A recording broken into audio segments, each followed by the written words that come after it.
I play a lot of turn-based tactics games. I'd say it's one of my top 5 genres maybe. But so far, I've only seen maybe 2 that I could frankly call fast-paced. The first is bullet chess.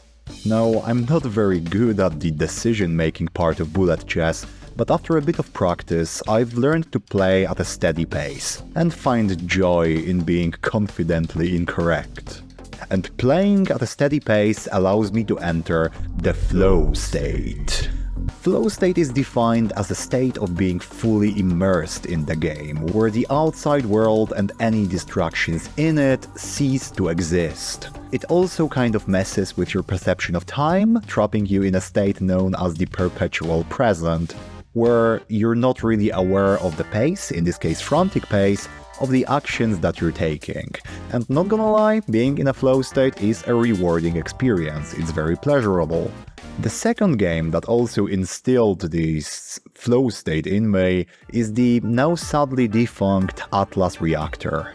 Atlas Reactor was a 4v4 turn-based team battler that featured simultaneous turns taken by all 8 players, 4 on each team, with freeform targeting for MOBA-like skills. All these actions had to be planned on a strict 20-second timer, so communicating who's targeting whom, trying to remember enemy cooldowns, deciding whether to dash out of harm's way or dish out damage, and then actually aiming your skills, those all had to be split-second decisions.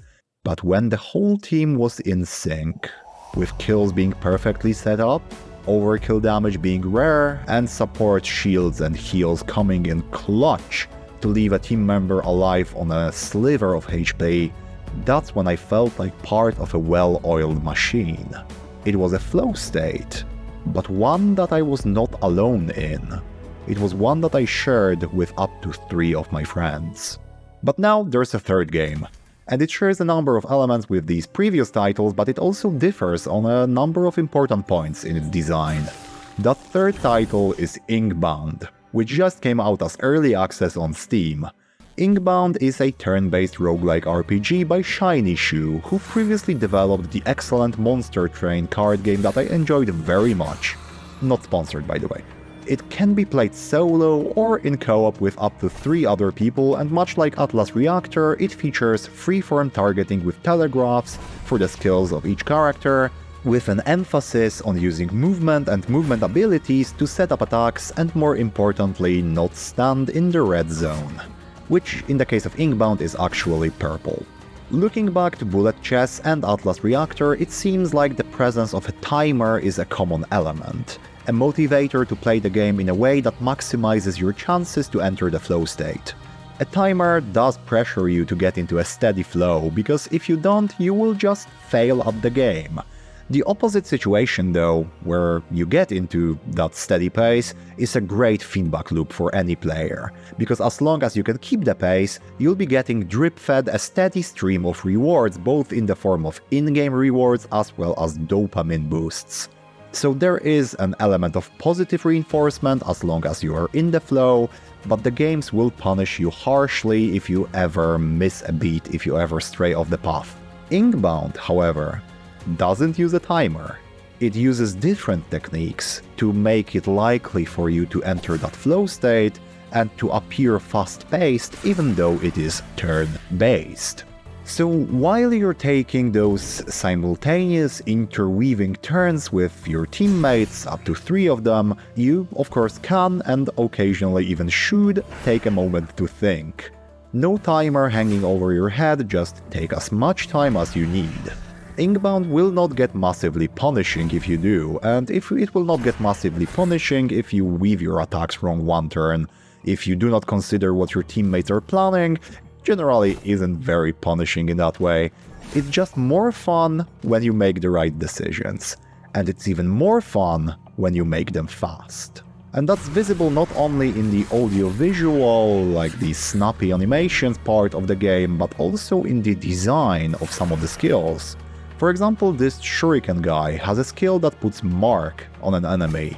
Mark is a status that increases the damage of the next skill that is used against that enemy by 100%. It's highly likely that the best person to activate Mark is another character, not the Shuriken guy.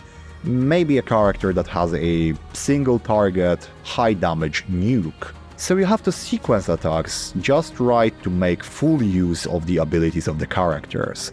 And many of the statuses that you can inflict, like Frozen or Shocked, also work this way, also require another attack, maybe another character, to utilize them to their fullest.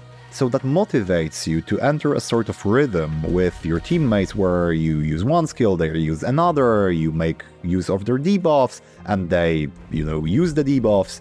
And that motivation to enter the flow state comes from the fact that that sequence is just rewarding, that flow of gameplay is just rewarding, so the motivation to keep to it comes from within. It's not based on an external timer, it's not based on the danger of running out of time, it's based only on positive reinforcement.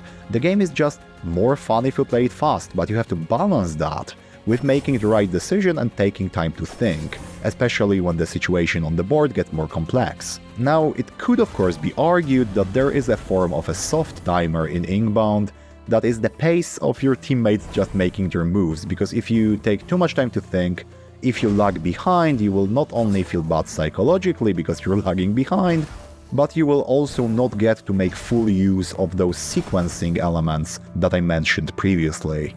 But if you do get into a good back and forth with your teammates, the game's just going to be much more fun for everyone involved, and you're also going to be more effective, sort of marrying the psychological element of rhythmic play with the steady stream of rewards that I also mentioned when talking about Atlas Reactor. But you never feel like you're pressured by an external factor, or at least I don't.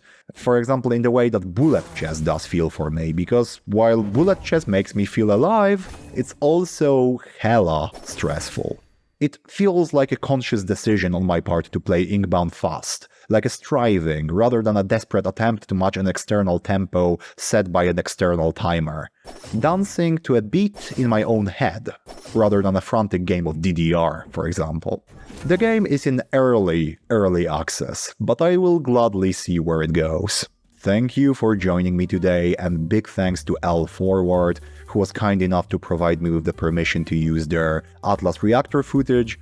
As the game is now sadly defunct, I was unable to source my own. Thanks again, and I hope to see you in the next one.